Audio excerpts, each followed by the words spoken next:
we're in here.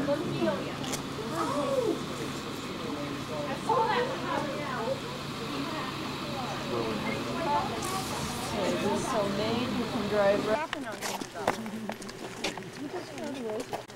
Turn your smell good. You got everybody? Well, what we're going to do, first of all, good morning. Good morning. What we're going to do before we actually go through the Roosevelt cottage is we're going to walk along this road and go over to the site of the President's parents' cottage first. What we hope this will do, will give you a little bit of insight on what President Roosevelt's boyhood summers were here on Campobello.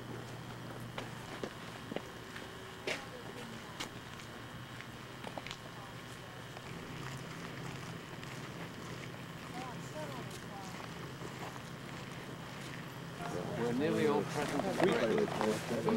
That picture.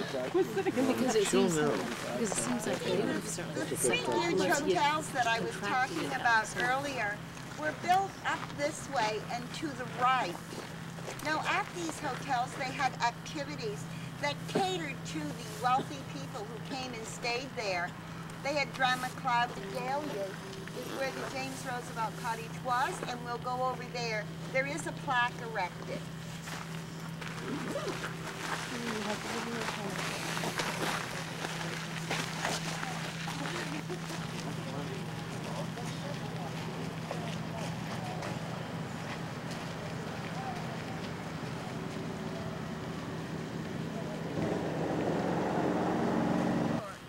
Built the cottage shown below, and there is a photograph of it. There is also a better photograph of it in the Visitor's Center. This cottage was intended to be a summer retreat for FDR's wife, Sarah Delano, and their young son, Franklin. Franklin spent many boyhood summers at this cottage. Miss Eleanor Roosevelt was a guest in this cottage in 1944, the year before she and Franklin were married. They were married on March 17th, 1905. In 1907, Sarah Roosevelt purchased the Kuhn Cottage, which we now know as the Roosevelt Cottage, and we will be seeing shortly, and gave it to the married couple as a gift, the Q51. Now this cottage, once this cottage over here was purchased, it was much bigger. So therefore the family used this cottage opposed to using this one. This one basically went down to disrepair. Now another thing that I would like to mention at this time is that we don't hear very much about the President's father. James Roosevelt and FDR were very, very close when the President was growing up through his teenage years especially. James Roosevelt died when FDR was only 18 years old.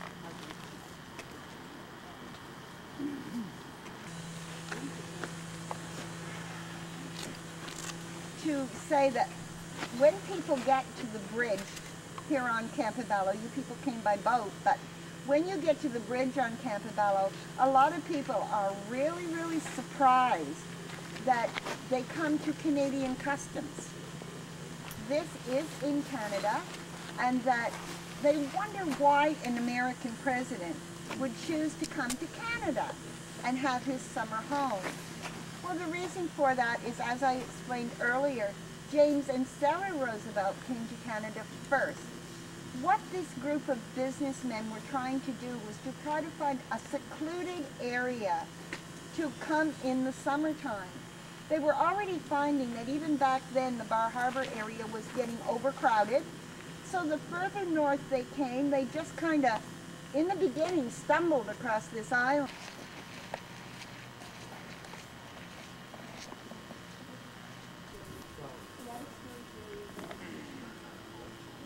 This is a bedroom, this is a bedroom. The bathroom's in between these two a bit. Now, this cottage was built in 1897 by a Mr. Hartman Kuhn from Boston. In 1909, Sarah Roosevelt, the President's mother, purchased this cottage and gave it to Eleanor and Franklin. Death.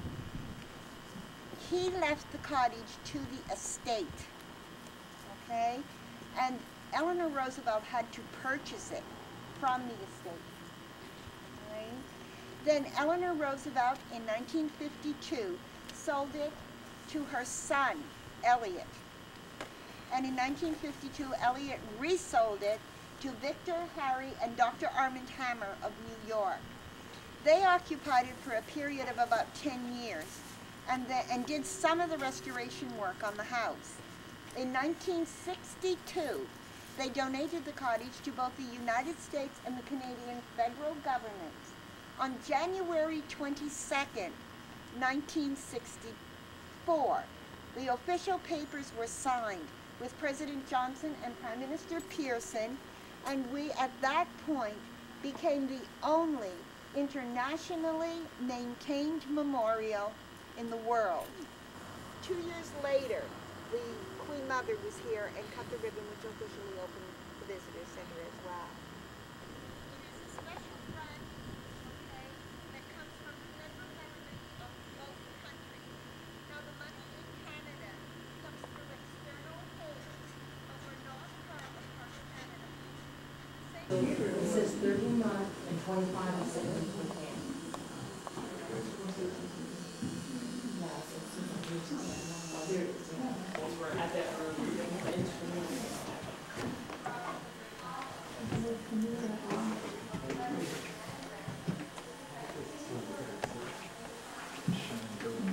That was always over the president's office in Washington, and that was the Confederate treasure floor.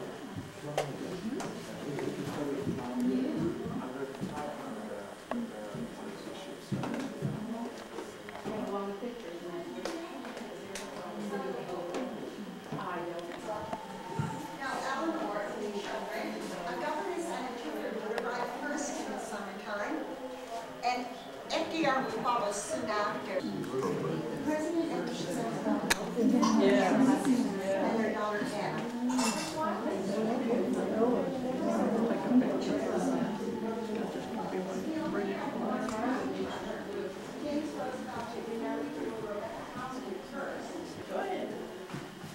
She liked floral furniture and wallpaper, didn't she?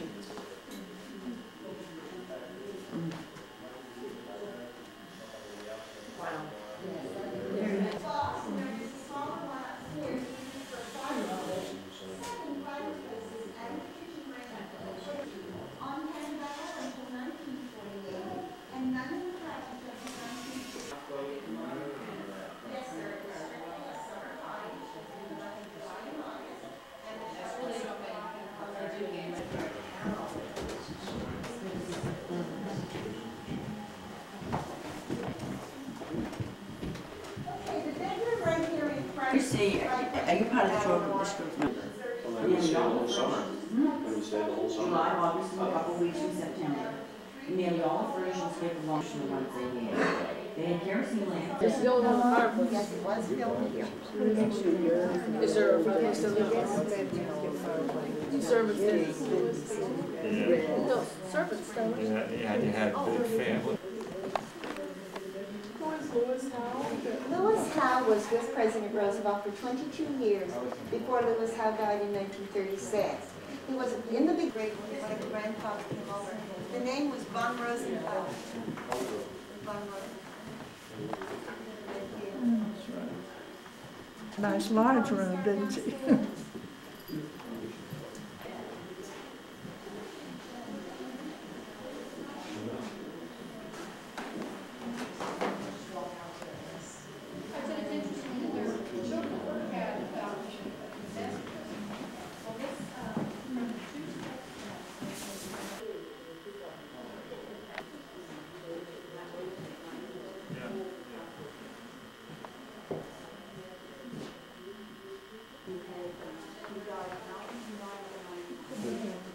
And the Parks had it restored recently, so the white paper is new. The rest is all original. The first one here is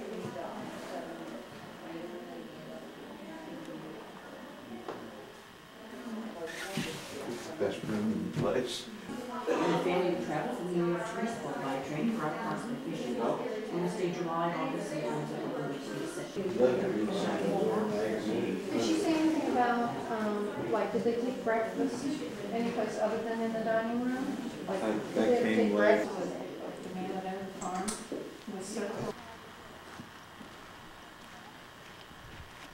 Daily in Judgy Amy, bringing CBS Tuesday, September 21st.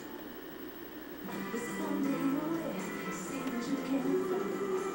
This is where it happens, now's the moment, now's the time. Fall into Friday's one-day sale this Saturday with special preview sale on Friday.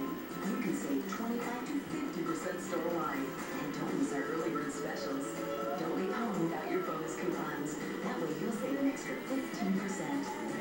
This is where it all starts. This is where it gets good. Filene's one-day sale. I believe there's a reason we are born with free will. And I have a strong will to decide what's best for my body, my mind, and my life. I believe in myself.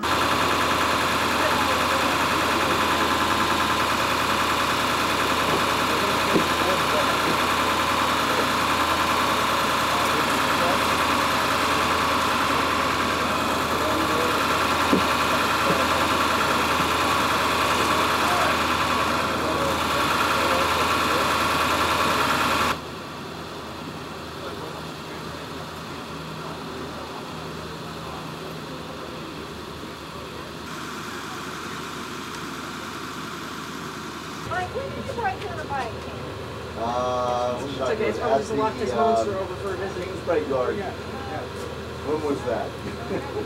A month ago. Second day, when? You were the one who said you never took pictures. I know, And red spruce get to be really big trees. Well, not compared. But you know, even if you couldn't see here, just to take it down and be able to. Where I live in Alma, there's some cliffs that are 500 feet high. That's what I was saying. Do a hike. Black spruce and jet pine. Those trees. How much? Lovely. Put down there. They're often, that's been mowed down for the maintenance. You guys capture the natural moment, but you can come back.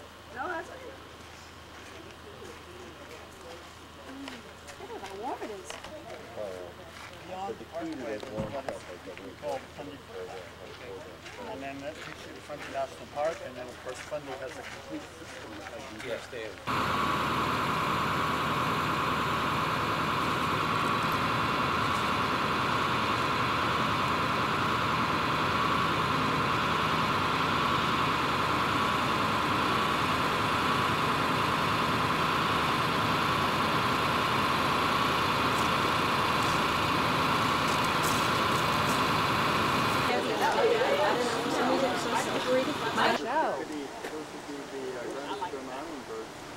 They look quite young. They're really striking.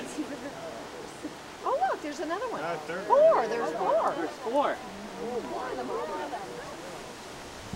Cool. These ravens lower here. There's like ravens on the bottom. Yeah, two ravens. Oh, diving. Okay, back on the bus. Oh, look at that. Wow, they do. Oh my. That's called mock combat. These are juvenile peregrine falcons. They're just perfecting their... One of these peregrine falcons is considerably larger than the other. So this is possibly male and female, huh? Right. The male... Sorry, go ahead. I'm sorry, the male peregrine falcons is up to a third smaller than the female.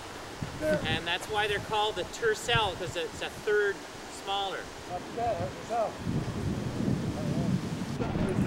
When we saw the sea stacks, and you'll understand this when we go down, the shape of them. They call them demoiselle babies, and you'll understand that when you see them. In English, we're much less romantic, so we call them flat rocks. Anyways, this is Demoiselle Creek here, named for the rock formations. And of course, the tide will come up the creek and then it will flood over the flats. And of course, you've got mud flats, and then you got salt marsh, and at the highest tides would be right up to the edge of the fields there. So these mud flats extend all the way to Mary's Point, where we're going to be at 1 o'clock this afternoon. Mary's Point is that promontory that you see projecting out from the mainland, right over there. We have one island in the upper Bay of Fundy. This is another major difference from the lower Bay of Fundy. One island, there it is, Grindstone Island.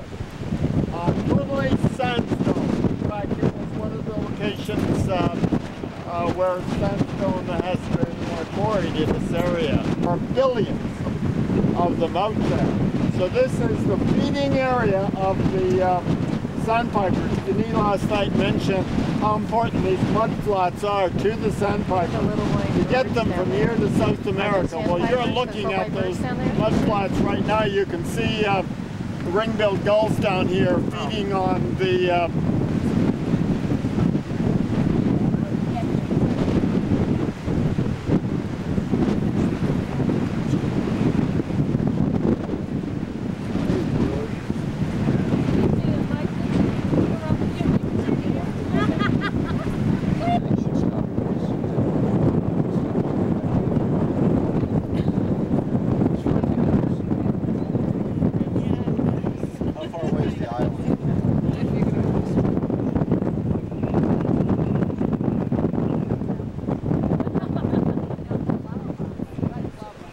Rob wasn't on to say it. We're